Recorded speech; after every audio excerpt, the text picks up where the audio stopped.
Hi, this is Carrie Brownstein. This is DJ Premier. This is Darren Aronofsky. You got the RZA right here. Rose McGowan. Radiohead. Aisha Tyler. Tribe Called Quest. Fred Armisen. Fritz Paul. 𝘚𝘭𝘦𝘦𝘵 Seth Meyers. Frankie Cosmos. Flying Lotus. Hi, we're Chaim, and you're listening to the Talkhouse Podcast.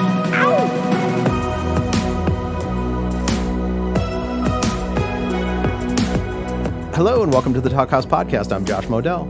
On this week's episode, we've got a pair of women who were prominent in the 90s alternative rock scene and whose bands followed really similar paths. Hanley of Letters to Cleo and Louise Post of Veruca Salt. And I've also got a special guest on this week's intro, Myron Kaplan, who is the producer of this very podcast. Hi, Myron. Hey, what is up, Josh? Well, what is up is that you're joining me because you are a huge fan and even friendly with Kay Hanley. Yeah, it's weird to think about, but Kay and I go back over 20 years. I first met her when I was doing my undergrad in Boston, and she was starting to play out solo. And over the years, she's been really supportive of my music, and her Cleo bandmate, Michael Eisenstein, has produced a lot of my work. That's awesome. And you've been asking me probably since we first met, like, hey, why don't you get Kay on the podcast? She's going to be really great. And I said, I hadn't thought about Letters to Cleo for many years, but Kay is up to really interesting stuff now. What's she doing? Indeed. And I know I'm a little biased, but Cleo fits in so well with the pantheon of 90s bands we've had on here. And Kay's got great stories. Cleo's first hit was the song Here and Now, which was on the Melrose Place soundtrack. And then they were on a bunch of movie soundtracks for 90s cult classics, like The Craft, 10 Things I Hate About You, and Kay sang for Rachel Lee Cook in Josie and the Pussycats. Cleo broke up in 2000 and got back together in 2016. And in that interim, Kay released solo records, co-founded musicians advocacy group Songwriters of North America, or SONA, and she and her writing partner, Michelle Lewis, who she mentions in this chat, wrote the songs for the Disney Kids TV show Doc McStuffins. Kay's co-creator and executive producer of the forthcoming Disney Junior show, Kindergarten the Musical, which debuts in fall of 2024. And I don't have kids, but I'm really excited about it. Cleo actually tours every November, and Kay's recording a new 10-inch with the band, which will be ready this fall. And Josh, I have a song for you here. It's the title track to Cleo's 2016 EP, Back to Nebraska.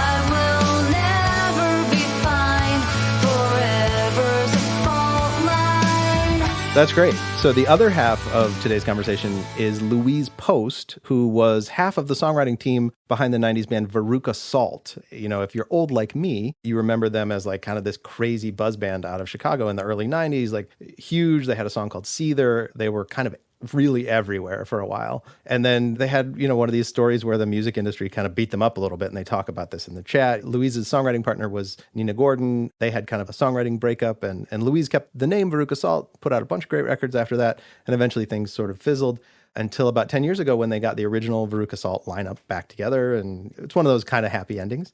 And Veruca Salt hasn't done a lot since then, but Louise just put out her very first solo record, which is called Sleepwalker. It's really great, a ton of amazing songs, and she's sort of back in it now, which is really nice to hear. So let's hear a track from that called What About? What about the movie nights? What about your appetite? What about the things you plan to be? What about the door you slammed on me? What about the stolen car?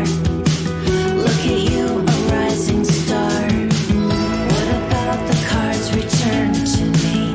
What about the times you burned? In this chat, Kay gushes, rightly, over Louise's new solo record, and the two talk about their experiences with their respective local music scenes in Boston and Chicago, the different phases of Veruca Salt, and living through that moment in 90s rock world where women were undeniably in the driver's seat, for once. Yeah, it was a super fun chat, and thanks for joining me, Myron. A pleasure to be here as always, Josh. Everybody else, enjoy.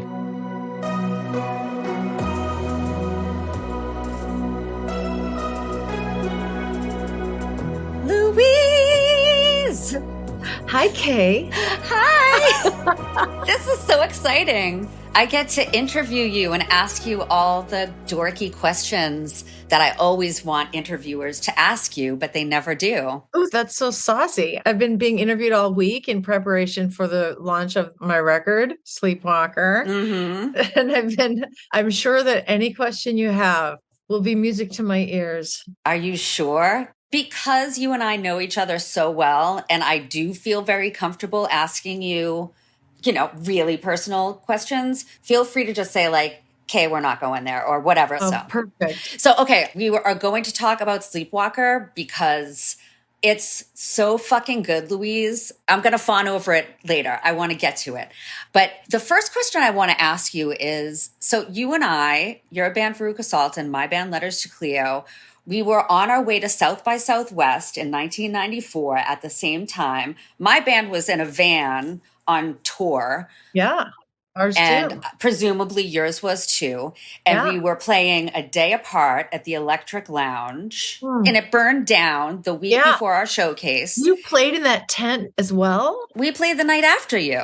I didn't know that. I've never known that. Oh my God, we share that weird experience. And here's why I need to know what your experience was. Because when we were driving there, this was like, I think our third or fourth time playing South by Southwest, and no one ever gave a shit. We had just put out our first indie record, and we were excited because now maybe some people would come. And every zine we picked up, every newspaper, every like Rolling Stone, Spin, whatever it was, everyone was talking about Veruca Salt, and we were just like, Jesus Christ, who are these people? Like, what is? And so clearly, there was a buzz band that year, and it was you. And we perceived you guys were so everywhere leading up to your showcase at South by.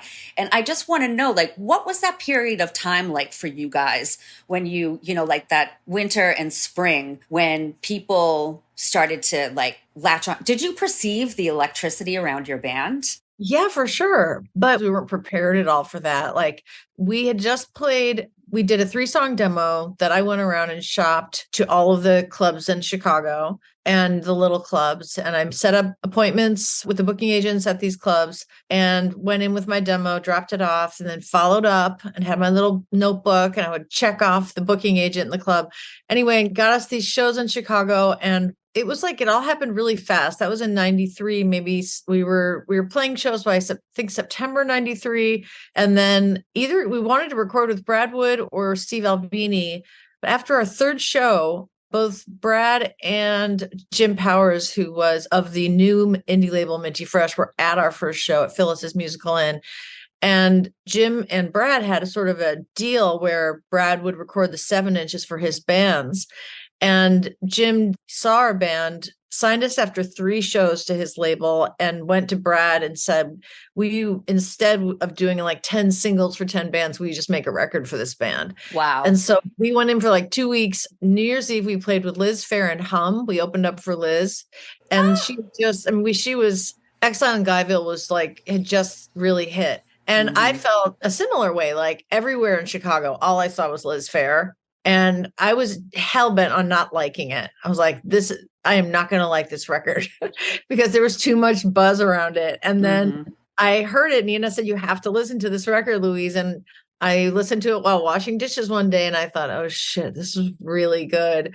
And I fell in love with it. So by the time we opened up for her on New Year's Eve and this band Hum, who are incredible, I was sort of starstruck by Liz. And it was such an incredible thing to play with her. And then the next day, we went into the studio with Brad Wood, who was not only her producer, but her drummer, and had made all these records that we loved, like the Hum record, the Seam record, the Red Red Meat record, my God, so many albums that we loved at the time, Sunny Day Real Estate, and so on and so on. And so we went in the next day, and that was January 1st, 94. No way. And there was no way we were going to finish in 2 weeks, which is what they had us slated for. These songs are done. Let's put them out in a 7-inch. Because all we thought was that at most, like, our friends and family were going to hear this. Our boyfriends would hear it. And I just wanted to go to Reckless Records in Chicago and find a 7-inch in the V section. That was like the top of the mountain.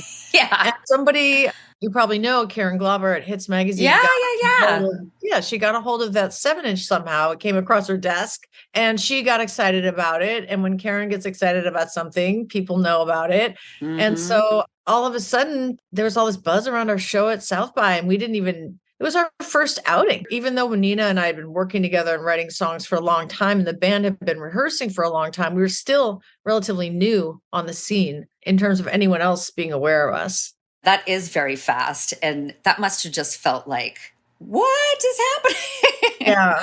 Or did you feel like that was like the trajectory? Like that's the way it's supposed to go. Like you shop your demo, you bring it to the club owners, and then someone finds out about it, they write about it. And the next thing you know, you get signed to a label and then you have a huge hit, and like, it's going to be like this forever. I remember like before the age of cell phones, like coming home and there being the number 17 flashing on my answering machine and going like, I can't handle this. This was too many people wanting to be involved too quickly. And I was managing us. I mean, Nina and I were managing our band, and all of a sudden it felt like, okay, this is too much, really fast. And we didn't know like how to handle any of it. And we were meeting people at South by Southwest who wanted to sign us to their label. And ultimately, Minty Fresh did a deal with Geffen, and we didn't have any choice anyway. It was really an intense time. What was that show like for you? Where were you guys in your trajectory? Well, we had just put out a record on Cherry Disc in 93, which was a Boston label.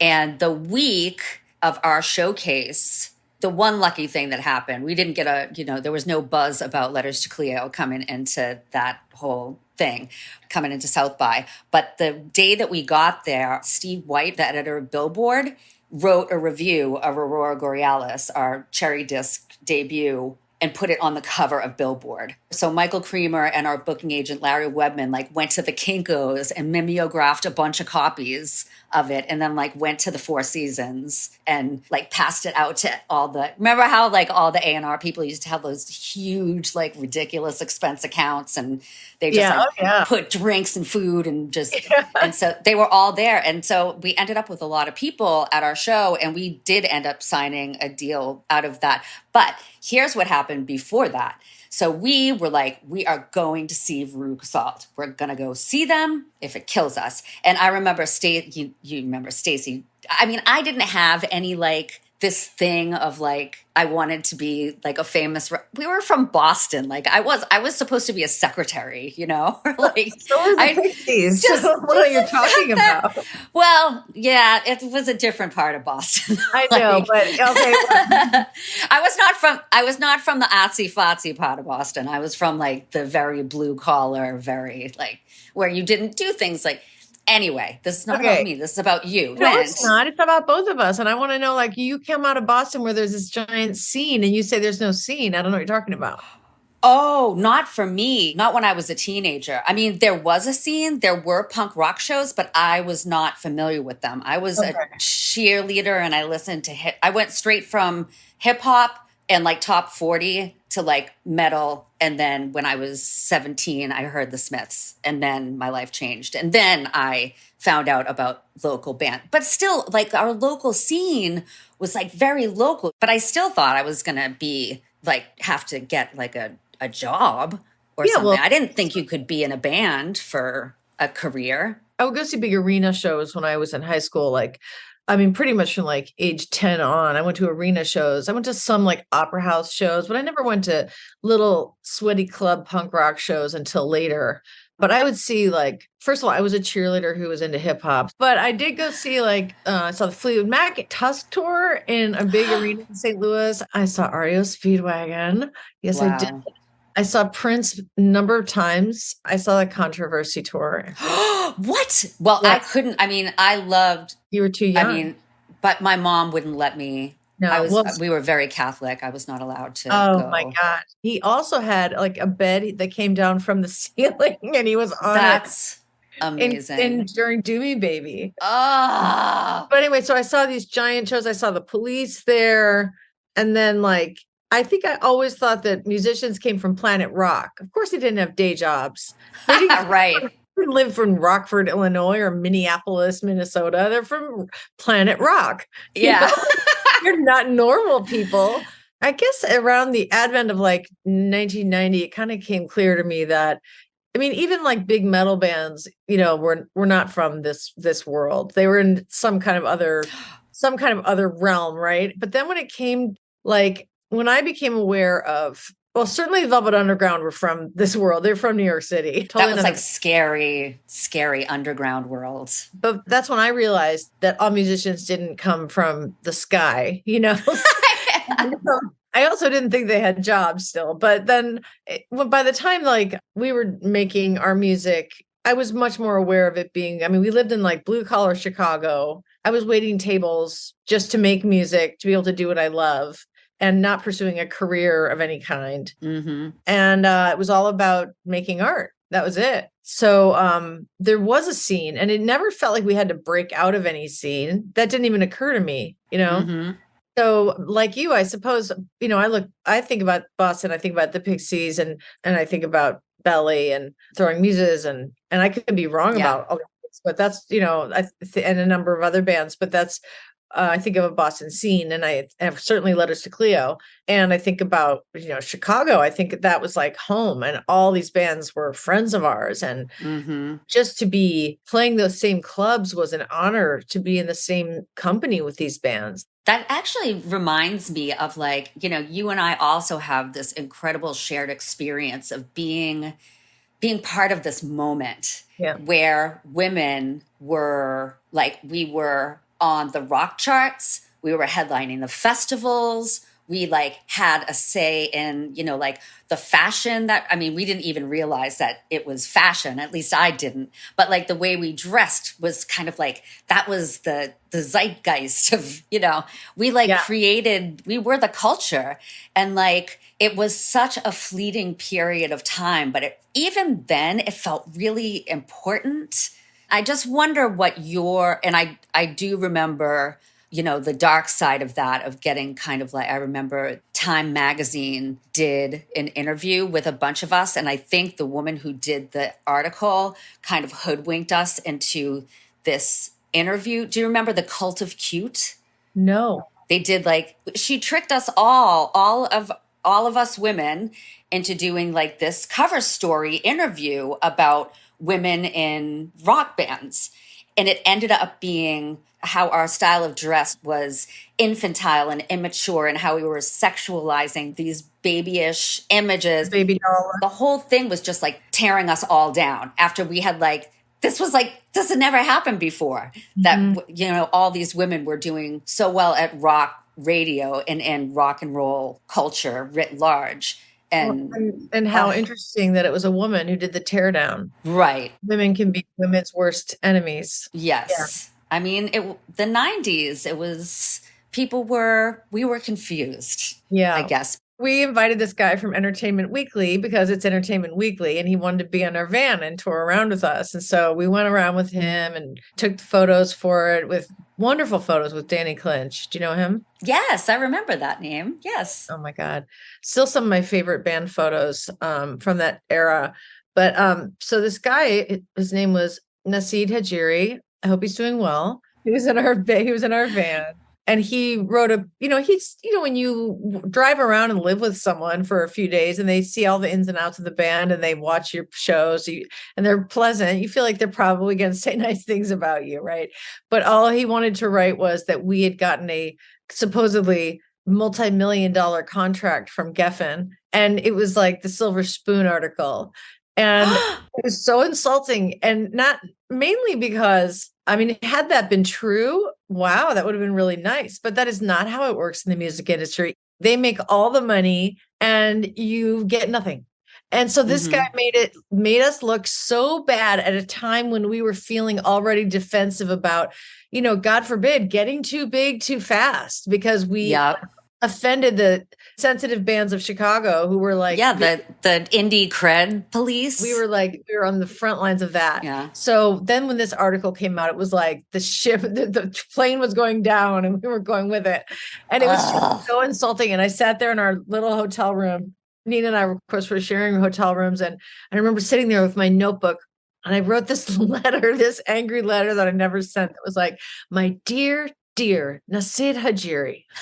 It started out that way. And Nina still teases me about it because I just went off on him for having written that. I'm sure he would have framed it and loved it because that's what journalists do when you write them, angry stuff. So I'm still carrying that resentment around. Isn't that fun? Fuck that guy. It's rock music. Like, this is not a high art. Or, I mean, I feel differently about it now. I do think songwriting is a high art. But at the time, I was just like, why am I getting shit on for doing this like thing that like why are people shitting on me? It's like I didn't do anything. I'm just like a singer in a dumb rock band. Because you had a measure of success, Kate, and God forbid any woman dares show up in the spotlight with any kind of style, confidence, and really, really quality artistic output, which is what Letters to Cleo was doing. Whether or not, downplay it all you like, it was really good. And we just had the haters straight out of the gates. Like, both of us dealt with that. I'm not sure how much more we dealt with it than our peers who happen to be men.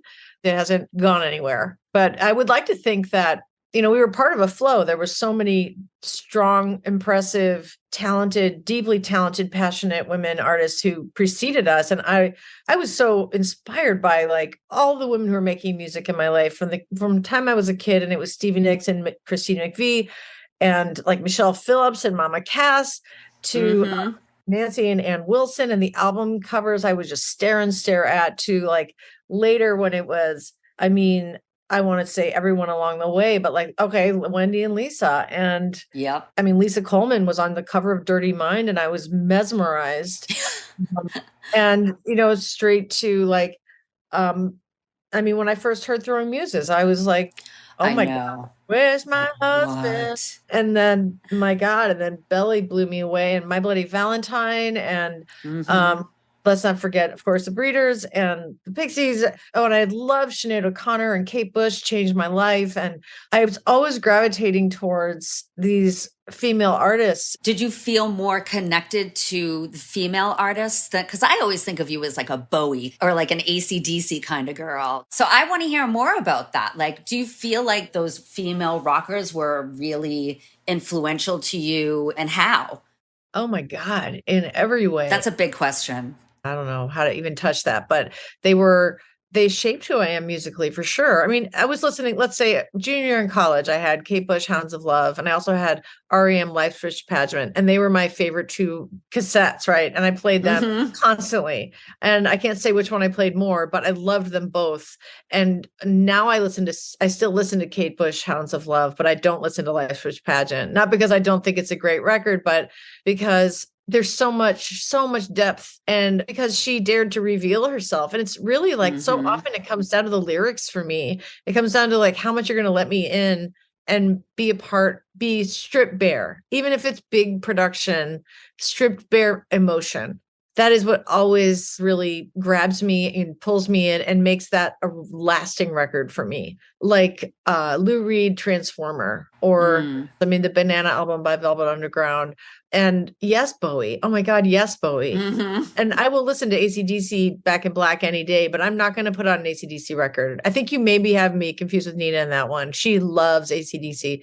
And so does Jim, and so does Steve. I always think of Nina as like Linda Ronstadt, floating around Laurel Canyon in a gauzy nightgown, like as a pixie. And I think of you as like biker boots and an SG, like you're fucking, Angus Young or whatever.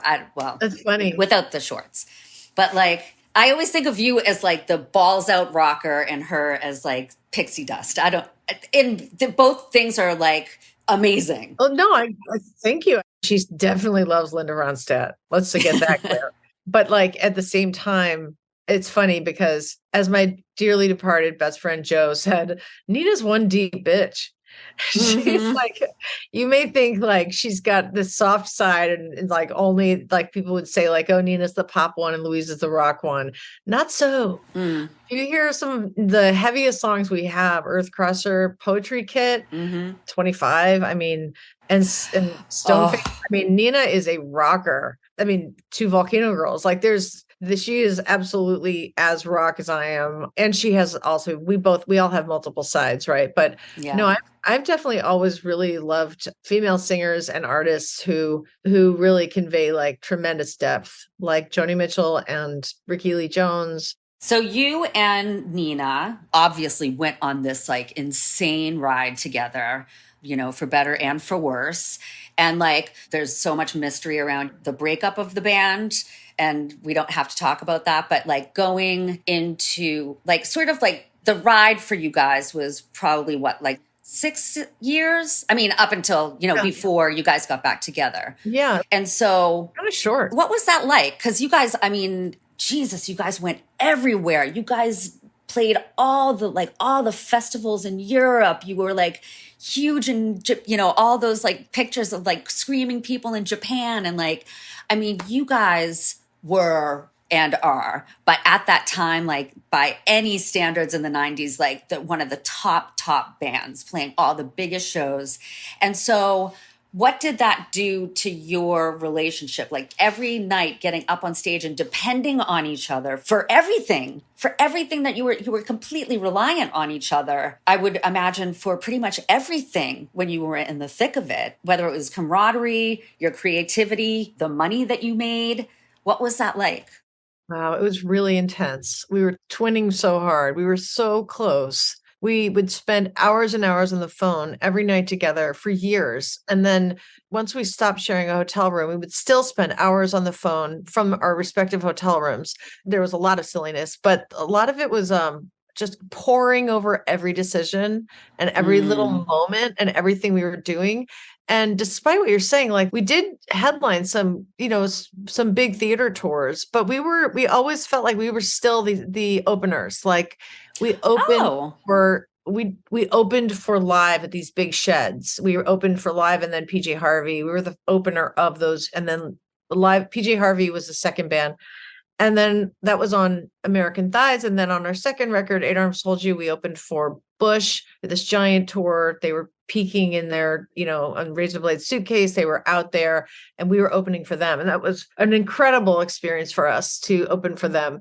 We weren't headlining. It was great, but we felt like we hadn't arrived yet. And that was yet to come. And because of what you said earlier about like how quickly things happened, we felt like it was coming. And so when 8 Arms to Hold You didn't have the success that we expected to, didn't skyrocket us into the next level of like headlining stadiums, we thought we had failed. Because Volcano Girls was a huge single. Yeah. It's like almost like body dysmorphia or something. Sure. Which I think I do suffer from. But I did have, it was like a band dysmorphia where like we didn't think of ourselves as really big. And maybe it was self-protecting because if you start thinking of yourself as a really big band, then I don't know, I think you're kind of screwed. Or maybe once you are, you can just really own it. But we never felt like we were at that level. And instead of it propelling us, the suddenness of our success, and I think all the anxiety surrounding it, honestly, from all angles and within the band and within it like very quickly like ate away at my relationship with Nina and at the trust between us. And that was really the core of it. The trust started to shift. And when it was splintered, we really couldn't recover from that. I assumed you guys were playing the same kind of shows that we were that whole time. I don't think so. I think the thing we had that was different was that we had been together for so long. I mean, we had been together before we got a deal. We had already been a band for, 4 years and had been like touring and we, in between album cycles, we would be playing like college gigs to make money, to make sure that like we had enough money in the bank. And, we had very blue collar management. And so it was like, there was enough to keep us together when we were, because we probably would have we were falling apart at that time that Stacey left Cleo to join Veruca Salt. We made one more record after that, but things were, the drugs came in and then it was like, that was definitely, those were the cocaine years. And that's always the beginning of the end. Oh, totally. The downfall. Yep. Yeah. for any band. I don't recommend it for anybody who's listening. No. So you guys, what year did you guys break up? We broke up in 90, it was like February of 98. And did you talk about it? Were you guys like, we're breaking up? Our last show was Mamakin. In Boston. Yeah. That's when we all hung out that night. Oh my God, that was at your place? At my house. Yes. Oh, wow. Okay. That was your last show? Yeah, that was it. Holy smokes. Do you Yeah. remember that? I remember being at your place. I remember the show. The show was so insane. Oh my God. And actually, Nina met her husband that night. Oh, wow. She met him back. Yeah. Evidently, that was the night. That's funny. Nina threw olives out of her bra, and she used to take like whatever was in the deli tray. Usually it was M&Ms. Oh my God. You know, it devolved to olives. So that's what. Wow. Then years later, I met a guy here in LA who's like, I was at your last show. And I'm like, really? Because I remember stage diving, and I remember I was in a bra, and he's like, yeah, you gave me the gum out of your mouth. Oh, wow. Yeah, that's pre-COVID. And back then there was like nothing. That was just like, oh, Tuesday. You Yeah, know, like, you dove off the stage and like spit your gum into my mouth. Yeah. It's like, oh, okay, that sounds totally plausible. Yeah, even sexy, sort of weirdly. Right. Oh my God. That was pretty funny. Oh, the 90s. But then, and then it was after that things just kind of fell apart. They had been falling apart for some time, and we had trouble going into Eight Arms to Hold You with the demos we were writing.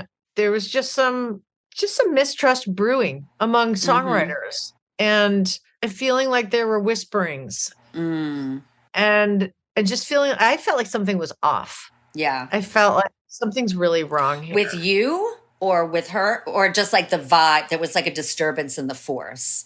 That's a really nice way to put it. It just didn't feel like, I didn't feel like it was always prior to that experience, prior to that moment. I was always me and Nina bringing our songs to each other. But at that point, it became the boys were involved. And so it became more of us bringing our songs to the band without the screening and the original like trust and care that we took with one another. Right. And so it was almost like it went from, Nina, I've got this song I'm so excited about, I can't wait to play it for you, and vice versa. Or I'm really nervous about it, I can't wait to play it for you, or you know, I need help with this part or whatever, to me showing up with a guitar and vice versa, playing a song for the band and feeling like I was auditioning it. And I developed this sense of insecurity within my own band, and this mistrust that there weren't things going on around me that were that I wasn't feeling supported as a songwriter. Right. And it was really fucked up. It didn't feel good. And we made these demos, and I felt like we didn't spend as much time or care on the songs I had, penned, even though they ultimately turned into band songs, the ones that I had like written in my bedroom that brought to the band. And when Bob Rock received the demo, he said, he told me while we were recording the record in Hawaii that he could tell that there was more attention paid to this, like the quote Nina songs, unquote. And he said, yours weren't as fully developed. I feel like I really want to bring some of these not out of the darkness, but like I want to bring these to life, and I want to make sure that there's a balance here. And so as a producer, he kind of stepped in and leveled the scales. Right. And it was a really weird dynamic emerging already on our second record. And I didn't feel like I recognized the people around me, and the communication was shutting down. And that was fast. I mean, in the scheme of things, that was really fast. Yeah. And we had a bit of a renaissance of songwriting right before we broke up, Nina and I, where we started writing again, just the two of us together, like in her living room with our guitars. And we actually began working on what became Tonight and the Rest of My Life. No way. Yeah. Oh, wow. It would have been a very different song with me involved. It was more of a ramp up. Like it was a whole different animal. And I loved when I later heard it. I loved what she did with it and where she took it. I thought it was a spectacular song. It would have been different with me. And the song Pretty Boys that was on Resolver was a song that she and I were writing together. And it was I think it was the last song on Resolver. And it was, the lyrics we wrote were, back of the bus in Berlin. That was the summer of sin. Nina, Louise, and a drummer who's nothing like Jim. Oh, And ultimately, hey. I ended up changing the lyrics to Brian and Richie pounding a bottle of gin because I was dating Brian Leesgang and he had broken up with Richard Patrick from Filter. And we were both reeling from these breakups from our band. Right. We came together and he made that record and he produced it. And we were both like these wounded birds who found each other. So the band had, at least the partnership between you and Nina ended, but you continued writing and you put out 2 Veruca Salt records without Nina. Is that correct? Yeah, 2.5 if you include an EP. Yeah. So, and that first one was with Brian, or? Brian was the producer. How did you make that decision to do that? Like what, cause I always thought that was like really fucking ballsy that you did. I mean, it showed like a lot of strength, and I don't know what I would have done in that situation, but it's like this, it seemed to me, it's like, this is my band and I'm not stopping. Where did that strength to do that come from? Well, it came out of unbridled pride, rage, and all tied together. I didn't want the band to be over, and I was furious with my band partner, and I was furious with my band members. And I was left with, because she decided to leave the band, I was left with the brand and was, encouraged by our lawyer at the time and another woman in the industry we both know and love who's very experienced to hold on to that name. I didn't want the band to be over, and I didn't want the name to die. I didn't want the brand to die. It wasn't like I was thinking of it like Kraft cheese or something. I was thinking of it like I want to go to the record store and find more Veruca Salt records. And I didn't feel done. And I was willing to like go into therapy and do whatever it took to get us back on the same page and communicating again. But the door was shut for me. Was the door shut for you? No. Or it was shut for Nina, but not for you at that time. Right. And she was ready to move on. And I was ready to keep going and do whatever it took to keep going. But in hindsight, like, it makes sense that we parted ways when we did and did what we did. It was a strong decision, but it was actually the harder decision ultimately because the name was too much to carry without the original band members. And I tried really hard to keep that band with different members going and alive. It was instinctively what felt right to me at the moment. And I remember saying, I'm making the decision and I'm not going to turn back. I'm not going to question it. I ended up spending a lot of time questioning the decision, and not because I was necessarily under fire for it, but because it was too hard to carry. And I was really trying to stay true to the band sound, to the band style. And that was basically just really natural for me. It hurts to think back, and both for Nina and me, about the record that we could have made at that time and didn't, because we were both such dumbasses. We didn't like just duke it out with Nerf bats and just like Keith could have, Mick and Keith would like just go have a brawl and get through it and be a band. But our management was not guiding us through this with deft, caring hands. Oh, and wow. They didn't like sit us down and talk about how we can get through this. They didn't they watched us implode and they were witnesses to it. They took sides, and that was that. And there was it was not graceful. It was not caring. It was like two metal dudes managing sensitive, powerful female artists and being dismissive. Right. And that was a wake-up call also. I remember when we decided to have these guys manage us, I thought something about just turning it all over to two men, especially. On one hand, it felt like, oh, thank God there's a man in charge. Some little girl inside of me was like, oh, there's a man in charge. There's two men in charge, and they're powerful and they know the industry. And we're just these little indie twerps who don't know anything. And we're overwhelmed, and they'll take over and they'll take care of everything. But ultimately we just gave away our power. That just breaks my heart that there was no one there to just guide you through that.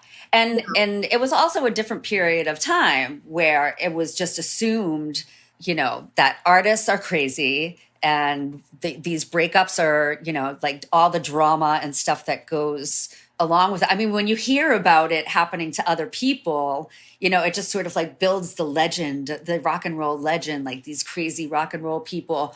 But like, there are human beings behind this, and you guys were best friends and, you know, and co-writers, and just the fact that like there was no one there to value that and to encourage you guys to try and fight through it is just... No, there wasn't. It's infuriating. It's infuriating. Yeah, it is. We meet people all the time who say that they were in, you know, ninth grade when they found out we broke up or whatever, and they had to leave first period because they were crying.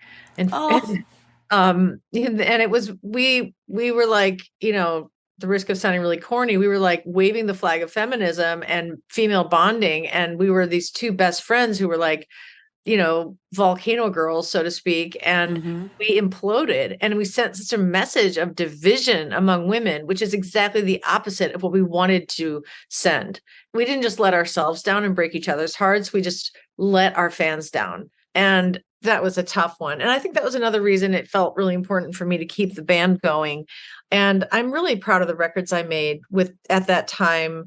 And we jokingly call it Veruca Starship years because my bandmates. I remember you calling it that. Yeah, well, the bandmates of the ones that are the original bandmates of Veruca Salt were like calling it that at the time, and I found out later, and I thought, God, if I'd only had the genius to do that, to call it that, it would have been really fun. Because you guys always did have such a great like sense of humor about these things.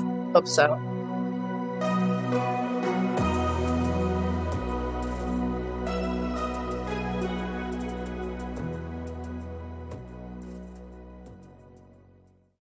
You know, creating something out of nothing can be wonderful and awful. And everything in between. The Screenwriting Life podcast is about digging into the craft and emotional life of being a writer and an artist. My co-host, 𝘞𝘠𝘍𝘐, is an Oscar-nominated writer. And my co-host, Lorian McKenna, is an Emmy-nominated showrunner. Together, we interview pro guests like Buffy showrunner Marty Noxon and 𝘬𝘭𝘪 writer-director Andrew Stanton to talk about the vulnerable process of creating. We want to help you keep writing and to know that you are not alone. The Screenwriting Life is available anywhere podcasts are found.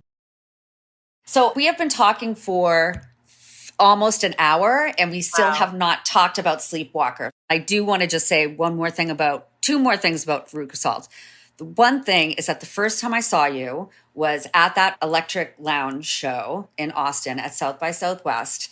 I did get to see you that night. I didn't know you were there. And you guys, well, we didn't know each other then. So, yeah. But you guys played...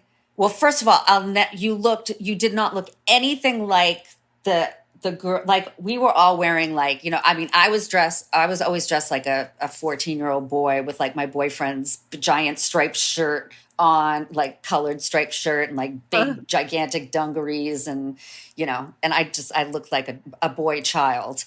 And and like other girls were like dressing in, you know, Courtney was doing the baby doll dresses and all of that. And you and Nina were wearing like biker boots and black, just like you looked so rock and roll. And the first song I remember you doing was Victrola. And I think I cried. And then you played the When I Was 25 song. And I was like, like I heard every word. And I was like, I was so sold. Sold on you guys as people and as a band. So I wanted to tell you that first. And then I would love to talk about, you know, you guys getting back together, but obviously, you know, that's what happened. You guys came back to each other 10 years later or whatever. Well, you sang on that record. You sang on Ghost Notes. That's right. That's right. I met you in 94. That's when I heard Victrola, and Jesus. I saw you guys play in 94, and I've been a fan ever since. It's almost our anniversary, Kay. Oh. I know. So I was sent a copy of the record so I could, I asked for a copy of the record so that I could prepare for our conversation, because I figured I'd just like listen through or whatever. I never expect to like anybody's record. I never expect to, you know. Yeah. I have had this on repeat for like, Louise, your songwriting on this record is like lyrically And melodically, it's like you have leapt into a completely different category. And I want to know what the fuck. How the fuck did you, first of all, okay, question. Are there any co-writers? Did you write any of these songs with anyone? First of all, fucking thank you. And second of all, no other songwriters. Whoa. I just started writing these songs after Ghost Notes. I really wanted to make another Veruca Salt record. I wanted to tour more of the record, and it just wasn't in the air. We had little kids, and we made the decision to not stay out on the road. And then the next record just didn't seem to be naturally happening. I was working with Nina on some other things, and we did skip the entire healing chapter of Ghost Notes, which was profound, poignant, and so incredibly healing for not just me and Nina, but the four of us. And we'd all grown so much as people, and we're happy, healthy, and whole, and still growing, but it's not like it wasn't like it all stopped right when we got back together, but we began this new chapter. And I thought, all right, we're beginning this new chapter. This is the first of many albums, and it ended up being the first. And then there wasn't one coming next. And I was kind of waiting. And then I realized I kept writing, and I realized they had to go somewhere. And if they weren't going to go on a Veruca Salt record, they were going to have to go on a Louise Post record. I have collaborated with other people, but I haven't co-written with other people. My producer, Matt Drenick, I met on tour in 2014. His band Battle Me opened up for us on our reunion tour. And I admired him a lot as a songwriter, and I continued to as he started writing. He wrote the music for Sons of Anarchy, and he's a really talented guy. And he and his wife had just moved to my neighborhood with their newborn from Portland. And my label guy who put out Ghost Notes hooked me up with Matt, and he like a few years, even prior to COVID, I was sending him some songs I was writing, and he was excited about them. And I actually started a band inadvertently with a couple other parents from my kids' school. As you do. Yeah, as one does. Yes. The mom and I, she was in a band in Brooklyn. I had been in Veruca Salt. We were on pause, and we started playing music with the kids. Wow. And I ended up doing that for like 3 years. I was teaching. By the end, I was doing TK through third for 2 different schools and putting on these big concerts with parent bands. Wow. It was so cool. I never knew that I had that in me or I wanted to do that, but it was an incredibly rewarding, beautiful experience because, as you know, the public schools have no music for the kids, and it is like a crime and needs to be rectified. Like, it's an emergency. I agree. And yet I couldn't continue like as a one-woman force and still write music. So things the stars aligned. I started writing more for this album, and weirdly, like, the songs started coming out of my sleep more, out of dreams. And I would wake up and think, oh, I wish I'd written that song. And I'd think, wait a minute, I did write that song. And I'd go to grab my phone and I'd sing something into the voice memo. And then I'd figure out the bass line in my head. And this whole record was written like that, like hearing a snippet of something and then writing a song from that snippet, a melody kind of haunting me and not knowing where I heard it. And then it turns into something else entirely. And then just like songs just writing themselves in my head and finding the instrumentation afterwards. And I finally learned Logic. Oh, cool. Well, once I did that, I realized like, oh, I'm making a record.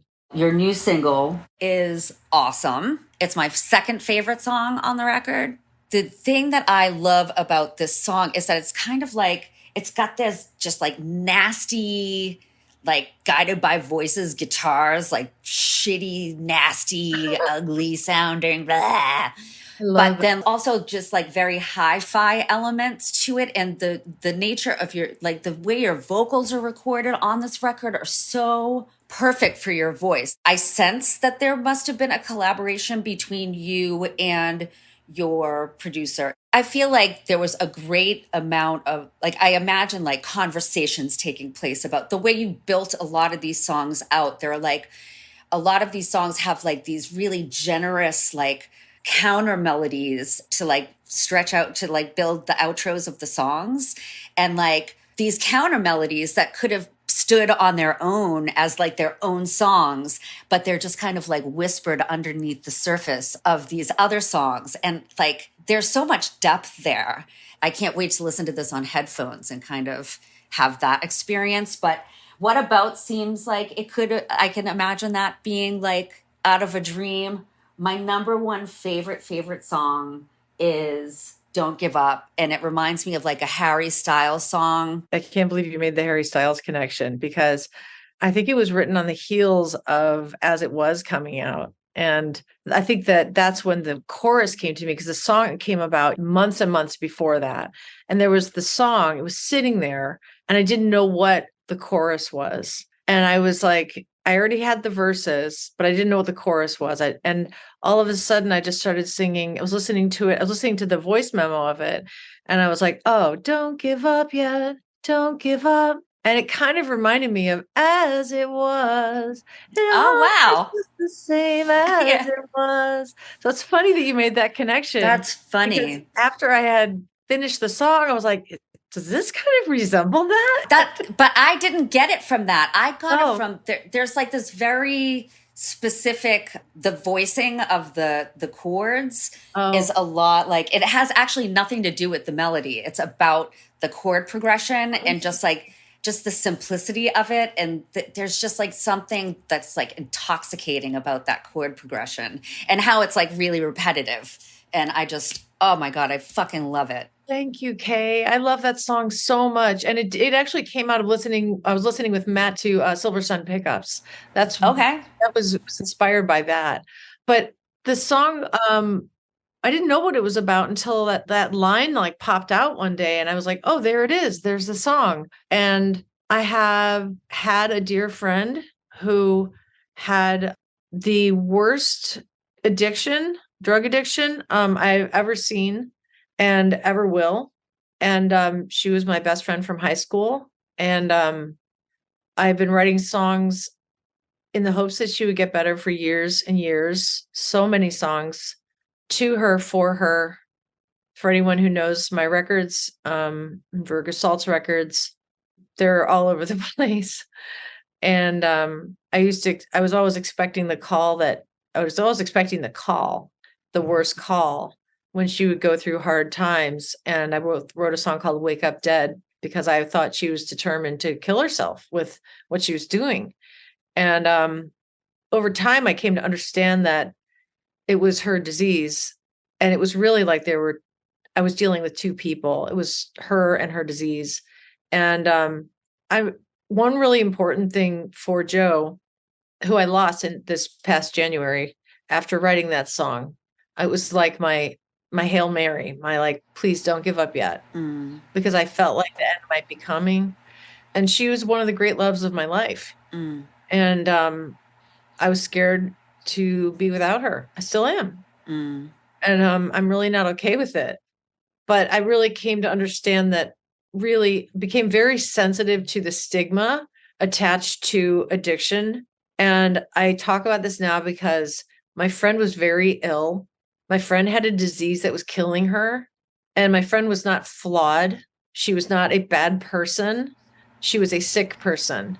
And I have to say this loudly, because there is a stigma attached to the disease of addiction and alcoholism that is very dangerous for our society and for our inhabitants, for our people, because without it being taken seriously en masse and revered and have the appropriate level of attention, medical attention, exploration, research done into the brain that will actually help expose and understand how to treat this very serious, deadly disease, our beloveds are going to keep dying from it. And no one is impervious. No one is exempt. And whether or not you're born with the gene, there are people who are dying from this disease all over the place. I just lost my best friend. And honestly, the song Don't Give Up gives me comfort. Even just listening to it, it's one of the things that right now makes me feel closer to her, including wearing her cozy sweaters. And sometimes if I'm about to do something that feels a little, I don't know, uncomfortable, I mean, this whole process is rather uncomfortable. Going on stage as like a solo artist feels uncomfortable. I hope I grow into those shoes, and I hope it just is. I find it to be really fun straight out of the gates and really meaningful. I think I will, but like, I'm scared. I feel like, yes, I embrace this moment, but it's not easy. I'm proud of my record, and I don't know if anyone's going to come to the shows. Maybe 20 people, maybe 50. I don't know. I don't know what it's going to be like. I have no idea. And whatever it is, it's got to be okay. And I need to be in acceptance of that. Yeah. And be excited for playing to one person to, 500 people. Like whatever it is, I'll be excited to do it, and I'll show up for it. And my friend will be there with me. And whenever I think about her, I'm like, oh, this is no big deal. This is no big deal. She used to always say, just go deliver the pizza, Wheezy. That's a good way to put it. Yeah. Like, if I had stage fright, she would say, you've already made the pizza. Now you just have to go deliver it. It's just so beautiful, Louise. I'm so fucking proud of you and just so happy for you that like you made this beautiful work of art, and I can't wait to see it. And I know people are going to come. I can't wait to see your band, and I can't wait to see how you perform these, your voice sounds amazing. These songs are so perfect for your voice, and it's going to be, I'm fucking psyched. I cannot wait. And I'm so happy for you, sis. Thank you, sis. I really appreciate it. Coming from you, that means just the world. And what you're doing. I write songs for animation. That's what I've been doing for the last 10 years. And Michelle and I and our two partners sold a show to Disney 2 years ago, and it got greenlit a year ago. And so now we have our own series at Disney Junior, and it's in production, and it's like the busiest, craziest, most amazing thing in the world. My and God. I love my job. Love my job. It's incredible. Is this the one that it's not out yet? Your show isn't It's not out yet. But okay. we did like all the music for Doc McStuffins and... Well, I know that. And in fact, my child was 2 years old and we were watching Doc McStuffins first time. And I noticed the music, the theme song. And I was like, God, that's a really good song. It really stuck out to me. And I was like, wow, they're serious about the music in this show. And then we kept watching, and there was this beautiful ballad. I can't remember which one it was now, but it was so gorgeous. And I thought, this is an incredible show. Like, this music is incredible. And I sat through the credits, so I had to know. And of course, the names Kay Hanley and Michelle Lewis come up. I'm sitting here in our house in Silver Lake with my 2-year-old, just having allowed them to begun watching TV. And I think it was like Doc McStuffins and Dora the Explorer. Right. And oh my God, I was blown away. And I was like, of course it's my friends. Of course they're writing incredible music for this show. That's why it's so good. I was blown away. And then I always wanted to watch that show every day. Like, that was the one we loved. Thanks, Louise. It was you guys. It was incredible. We have the best job and the best time. It's gotten very real because, this is our first, my first time as an executive producer in television. And so I really actually it's actual work. It's not just like, right. So, writing songs for animation is a real job, but it's gotten very real. And, and I'm still where Michael, Greg, and I are about to go in and do some Cleo recording. We go on tour every November. So I'm so glad. I'm so glad that you're doing that as well, because your fans, we all want you to do that. It's important. I imagine it's important for you guys, and to keep that part of your career alive keep growing your legacy in that way too. Because that's a part of you that I would, as a fan, I would hate to see like peter off or whatever, or fade away. And I'm so glad you're doing that. And congratulations on working on getting the show greenlit, on making your own show, and being an executive producer. Like, that is massive. Thanks. Incredible. It's an amazing moment. And you guys are so well earned, so well deserved. Thank you. We're enjoying it. It's really a lot of fun. And this is this is the third